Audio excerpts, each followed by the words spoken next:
क्या शीतल जी, ये सरकार की उल्टी गिनती शुरू, ये कांग्रेस पार्टी की क्या स्ट्रेटजी है, या इसमें कुछ दम भी लग रहा है? क्योंकि जैसे मैंने कहा, अग्नि परीक्षा संसद में अभी हो जाएगी, पता लग जाएगा किसके पास कितना दम है।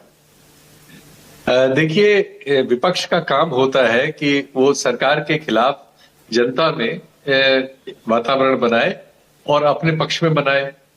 पिछले दो चुनावों में 2014 और 19 में, जिसका डिटेल अभी चूंकि आशुतोष दे चुके हैं तो मैं रिपीट क्या करूं, लेकिन वो नतीजे ऐसे थे जिसमें विपक्ष एकदम धराशायी था और उसमें उम्मीद करना जो था, उसे नहीं लगता था कि अगर वो ऐसी कोई उम्मीद लेके पब्लिक में जाएगा तो उसको कोई सुनेगा।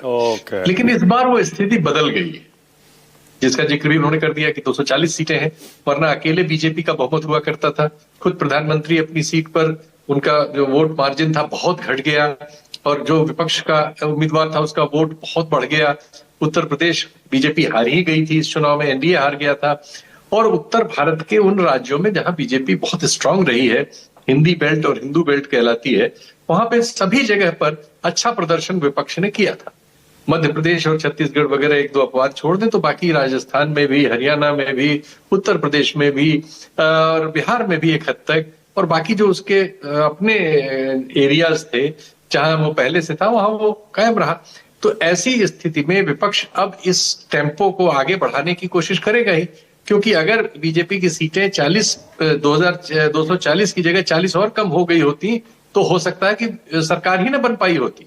और सरकार दूसरों की बन गई होती, एक गठजोड़ वगैरह की सरकार आ गई होती। तो जब दूरी घट गई है तो निश्चित तौर पर विपक्ष अब ऐसे मुद्दे लेकर आएगा जिसमें उसको लगता है कि जनता इस सरकार से नाराज हो रही है, हमें उस नाराजगी को स्वर देने का वक्त आ गया है, मोमेंटम बनाए रखना है जी। तो ये सब इश्यूज जो है ये एक रियल विपक्षी पॉलिटिक्स के हैं। बीजेपी ऐसा करती रही है, इनसे बेहतर करती रही है, क्योंकि बीजेपी को मीडिया और अन्य चीजों का समर्थन हमेशा मिलता रहा है दूसरों की तुलना में, तो बीजेपी उसमें सफल भी रहती थी। महंगाई वगैरह के सवाल पर उसने चुनाव लड़े हैं, प्याज के दाम पे चुनाव लड़ी, जीती हारी है, टमाटर के दाम पे होता था, गैस के दाम पे होता था, और हमारे पास असंख्य वीडियोज हैं जिसमें बीजेपी के शीर्ष नेता गैस वैस सिलेंडर लेके या उसके रेप्लिका लेके और आंदोलन किया करते थे और लोग उनको सुनने आते थे और उनकी खबरें देखना चाहते थे। अब राहुल गांधी ने एक मुद्दा पकड़ा है जिस मुद्दे को इस देश के बहुत सारे लोग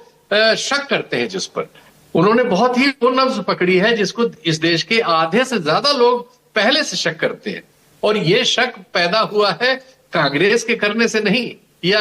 यूपीए के करने से नहीं, या इंडिया गठबंधन के करने से नहीं। ये शक हमेशा से हमारे समाज में रहा है, और जब विपक्ष में बीजेपी थी तो आडवाणी